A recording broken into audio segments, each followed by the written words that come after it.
Slavery officially ended in New York State in the year 1827. Solomon Northup was born either July 10, 1807 or 1808 in Essex County, New York. His mother was free, which made him free. His father, Mintus, was a freedman. He was a slave to the Northup family. His owner, Henry Northup, freed Mintus in his will after his death. Solomon's father owned land and farmed. Solomon received a formal education. He learned to read and write, and as a child, he learned to play the violin. He had an older brother, Joseph. The family moved around New York State, working on farms until they ended up near Fort Edwards. His father died in 1829. Shortly after his father's death, Solomon married Ann Hampton. Solomon worked on the Champlain Canal. He also worked towing lumber from Lake Champlain and cutting lumber as well as farming. They lived at Fort House in Fort Edward for a short time until 1830, when the pair moved to Kingsbury, where they had two children. Elizabeth, she was born in 1831, and Margaret, born in 1833. Solomon farmed while in Kingsbury, as well as played the violin for special occasions around the area. In 1834, the Northup family moved to Saratoga Springs. They had a son, Alonzo, in 1835. Solomon worked as a driver. He worked in the United States Hotel and worked on the Troy and Saratoga Railroad. In 1841, to make ends meet, Anne went to work in Sandy Hill, New York, at Cheryl's Coffee House. She ran the kitchen. The children stayed with their aunt, and Solomon would stay in Saratoga Springs to look for work. Solomon met two men while his family was away. The names they gave were Merrill Brown and Abram Hamilton. They said that they were entertainers and members of a circus company and were looking for a fiddler. They gave Solomon the opportunity to play with the circus in New York City. Solomon agreed. He did not send word to his wife since he believed he would only be gone for a short time. Taking this job would prove to be the worst decision that he could ever make. They reached Rochester. They performed in a show and made little money. They then reached New York City. Brown and Hamilton gave Solomon the opportunity to join their circus in Washington, D.C. They offered to pay him even higher wages and pay for his transportation back to New York. This would mean crossing the Mason-Dixon line from the free state of Pennsylvania into the slave state of Maryland, then to D.C., where slavery was also legal. One of the largest slave markets was in Washington, D.C. The area around the Capitol was teeming with pens that held slaves for auction. It was not a rare sight to see chained slaves marched past the Capitol or the White House to the slave markets. With the invention of the cotton gin in 1793, this made cotton very profitable. Slavery had been dying out until this time. Plantation owners needed slaves to plant the cotton by hand in the spring. From spring to summer, the plants needed tending. Then in late summer or fall, depending on the location, it was harvest time. The cotton would be picked by hand. Oftentimes, the masters would set quotas. Then it would go off to the cotton gin. It would be a gamble to go into the slave-owning states, but Solomon had free papers, and he would be traveling with two white men on his behalf, or so he thought. Solomon was allowed to go home before their journey. He packed for D.C., and he went to go get his free papers from the custom house. After they reached D.C., Solomon was paid $43, more than the agreed price. Then at some point, it's believed that Solomon was drugged by Brown and Hamilton. His free papers were taken. They turned on him. Solomon was taken to James Birch, a slaver in D.C., sold for $650. They claimed he was a runaway slave. Without his free papers, Solomon had no proof that he was free. He repeatedly stated that he was free, and he was brutally beaten by James Birch and his jailer, Ebenezer Radburn. He was given a new name, Platt, and he was told he was from Georgia. It's believed that Solomon was held in the infamous Yellow House near the Capitol building. A large number of free men and women were forced into slavery in a similar way. New York had a law that protected African Americans from being taken from New York and sold into slavery, but this did not stop it from happening. Solomon, along with a number of slaves, including Eliza and her 2 children, were put on a boat and sent to New Orleans to Theophilus Freeman, Birch's partner. Solomon convinced John Manning, a British sailor, to send a letter to Henry B. Northup, his friend and the son of Henry Northup, who freed Solomon's father. He received the letter and gave it to William Seward, the future Secretary of State under President Lincoln, but nothing could be done. No one knew where Solomon ended up. They were paraded around potential buyers and inspected like a jockey inspected a horse. Eliza's son was sold to a planter. Eliza begged not to have her family torn apart, but Freeman shut her down and her son was sold without her. Before Solomon was sold, he came down with smallpox from the boat ride to New Orleans, along with most of the other people on the ship. Solomon was sold along with Harry and Eliza to William Prince Ford, a Baptist minister and planter in the Red River Parish in the Pine Woods of Louisiana. Eliza begged for Ford to buy her daughter, to not separate her from her child. She said that she would be the most loyal slave to her death if he would buy her child. Ford offered to buy the child, but Freeman said she was not for sale and that she would eventually be worth $5,000. He would not sell her. Eliza protested and said that she would not leave her child. She was torn away from her child, both crying and screaming for one another. Eliza was crushed and cried non-stop for as long as Solomon knew her. She was tricked into thinking she was going to be freed in Washington. She was taken to James Birch and sold. Solomon wrote about his new master later in life. He wrote, "In my opinion, there never was a more kind, noble, candid Christian man than William Ford. The influences and associations that had always surrounded him blinded him to the inherent wrong at the bottom of the system of slavery. He thought highly of his new master, considering the position he was in now. Things could be much worse." Solomon thought up a plan to move felled trees more quickly by making them into a raft and floating them to their destination. John Tibeats, a carpenter who worked for William Ford, was owed money for some work he had done, and William Ford was having financial problems. He sold Solomon to John Tibeats, who was worth more than the amount he owed. So Tibeats now owed Ford a $400 debt. Tibeats was a cruel man to Solomon. It's believed that Solomon was the first slave that Tibeats had ever owned. He worked in Bayou Berth as a carpenter for Tibeats, who was always angry with Solomon and was never satisfied with his work.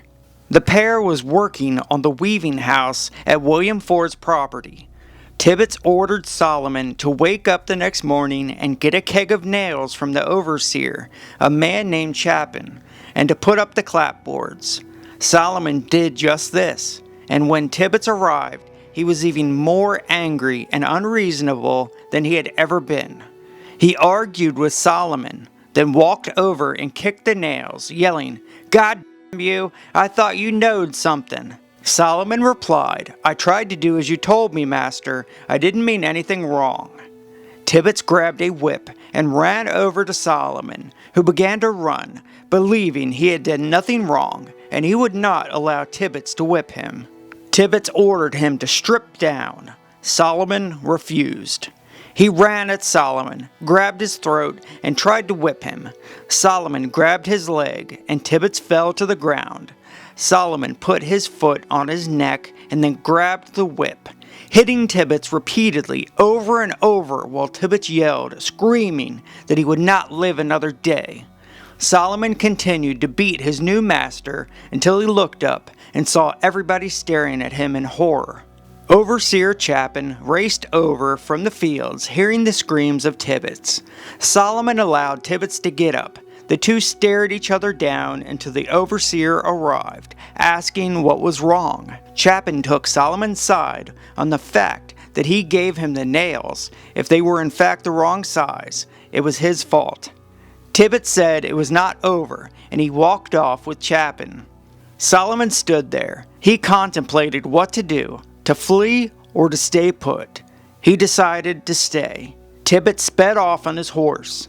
Chapin approached and told Solomon not to leave the plantation under any circumstance, that Tibeats was up to no good, and implored him not to run. An hour later, Tibeats with 2 men returned, with whips and a rope.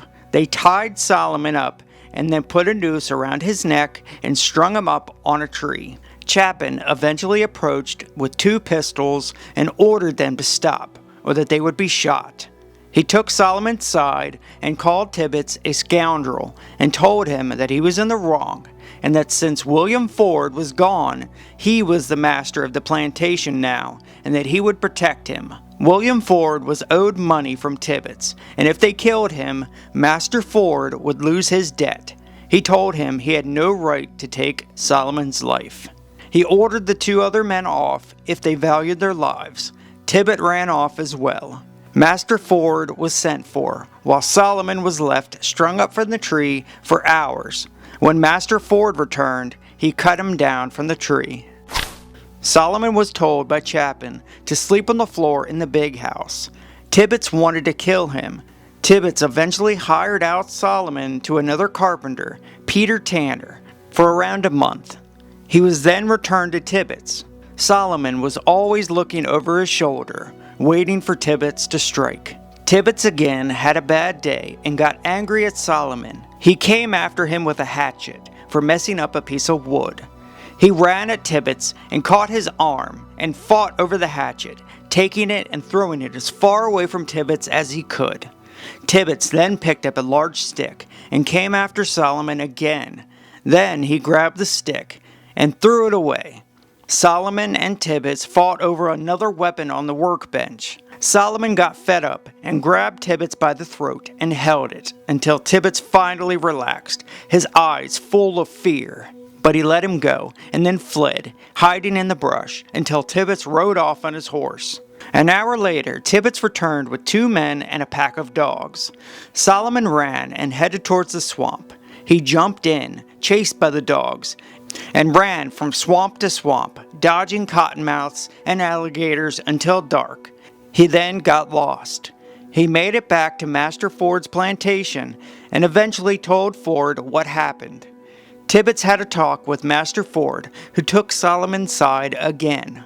Tibeats hired Solomon out to Mr. Eldred, a planter 40 miles away. Solomon was hired to clear cane and trees in order for cotton fields to be planted. Solomon was a good worker and earned a pass to Master Ford's plantation. After his return, Solomon was sold by Tibeats to Edwin Epps. Tibeats delivered him to Epps. Solomon was grateful to have been sold to a new master. Solomon would soon find out that Edwin Epps was just as cruel a man as Tibeats was. Epps was a heavy-set, large man who drank like a fish and who whipped his slaves often, with little reason for doing so. He often had them break out into dance just to amuse himself. He had a cotton and corn plantation. In the cotton fields on Epps' plantation, the overseer rode a horse with a whip, whipping nearly all day long for the slightest infraction. The first time Solomon was sent to pick cotton, he was whipped all day and rushed by the overseer. Then, at the end of the day, his bag was weighed to see how much cotton he could pick in a day, and then that weight was written down. If he did not meet that quota, he was given a number of lashes. Every man and woman on the plantation was dealt with this punishment if they failed to meet their quota. No slave was allowed to pick under 200 pounds of cotton a day. Patsy was the fastest and picked 500 pounds a day. From sunrise to pitch black, they were continuously working. They were given 15 minutes for lunch, the only rest that they were allowed, until nightfall. Epps fed his slaves ground cornmeal from his cornfields. Most of the time, they could not rest till midnight. Then they all rose an hour before daylight. They slept in a log cabin with a dirt floor, with no pillow and only a blanket. The cabins were infested with fleas. His first year at Epps's plantation, the cotton crop was destroyed by caterpillars, so Solomon was sent to work the cane fields in St. Mary's, hired by Judge Turner. Solomon even became a kind of overseer and was given a whip. Epps's wife hated Patsy because Master Epps would take advantage of Patsy, and the mistress hated her for it. And when Solomon returned to Epps's plantation, he found Patsy had been beaten severely since the time he had been gone. Master Epps constantly watched the fields, looking for any opportunity to grab the lash. Solomon was even given the lash, and Epps would use Solomon to dish out punishment in the field. Epps had many drunken attacks on Solomon. On one occasion, he came after him with a knife and chased Solomon around, stumbling and falling around drunk.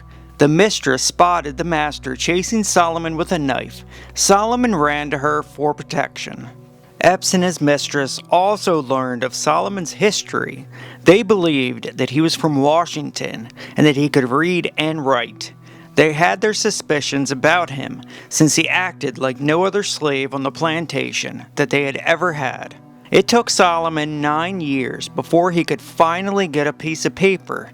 He had always wanted to write a letter to New York and tell about his capture and his illegal slavery at Edwin Epps's plantation. He made ink from bark and used a feather as a quill. He wrote his letter and kept it hidden for months, until a white man named Armsby tried to get a job as overseer at Epps's plantation. Instead, he was given a job working in the fields with the slaves. This was a sight not often seen. Armsby was down on hard times, and he took the job in the fields. Solomon gained his trust and eventually asked for his help in sending the letter for him. He did not tell Armsby the reason for the letter and gave Armsby all the money that he had made from playing the fiddle. He was suspicious of Armsby and feared that he would give the letter to Epps. The very next day, Solomon spotted Armsby walk over to Epps and talk with him for a number of hours. His fears were well founded. Epps came into his cabin that night and confronted him. Solomon thought quickly and denied everything, claiming that he had never talked to Armsby and could not read or write, and told Epps that Armsby was a drunk and a liar and wanted to be an overseer. Solomon convinced Epps that Armsby was telling him lies, trying to convince him that his slaves were unruly so that he would hire him as an overseer. Solomon succeeded, and Epps believed him. Solomon then burned the letter. Armsby was fired a short time later. In June 1850, Solomon was to work as a carpenter with a man named Avery and a man named Bass from Canada. One day while working with Bass, Epps came out to speak with him. They had a conversation about slavery. Bass showed his disgust in slavery, and they argued about the unjust law of slavery. Solomon listened carefully to the conversation. Solomon watched Bass carefully over time and listened to his every word. He knew that this would be the man he would trust to explain his situation. In August, he had his chance to ask Bass where he was from. Bass was surprised with the question and said that he was from Canada. "Can you guess where that is?" Solomon said, "I know where Canada is. I've been there myself." Bass did not believe him at first until Solomon listed off all the cities that he had visited and named off all the towns in New York that he had been. Bass was shocked and questioned Solomon about who he was and how he ended up here. Solomon was worried until Bass told him to speak freely and that he would not tell a word to anyone. Bass met with Solomon at midnight in the house that they were building, where Solomon told him everything about the last 10 years after his kidnapping in Washington. Solomon asked Bass to write his friends in New York to get his free papers or take steps to secure his release. Bass agreed, but explained the danger he was putting himself in to tell no one of their conversation. Bass really was putting himself in danger, great danger. He could not stay in town after doing this for Solomon. They met again, and he wrote his friends in New York's names down in a list, as well as the location of the customs house where he had received his free papers from before his capture. Bass sent the letters and told Solomon it would be at least 6 weeks before they received a response. 10 weeks passed with no letter. The house was now finished that the two were building. Bass had no reason for being at Epson's plantation anymore. Bass promised to return. Bass returned just as he said and met with Solomon and explained that he could not send any more letters, that the postmaster would become suspicious. Bass told Solomon that by March or April he would make a trip to Saratoga himself to seek out his friends. He wanted a longer list of friends in Saratoga and said that he would meet with him again. January 3rd, 1853, an unreasonably cold morning, Solomon saw two men walking the field. He did not know who it was, but his horrible nightmare was about to end. Bass had kept his word. Mr. Northup and the sheriff were the two men coming into the field. It had been prearranged by the two men that the sheriff would ask a series of questions that only Solomon Northup would know, in order to know for sure if it was really him.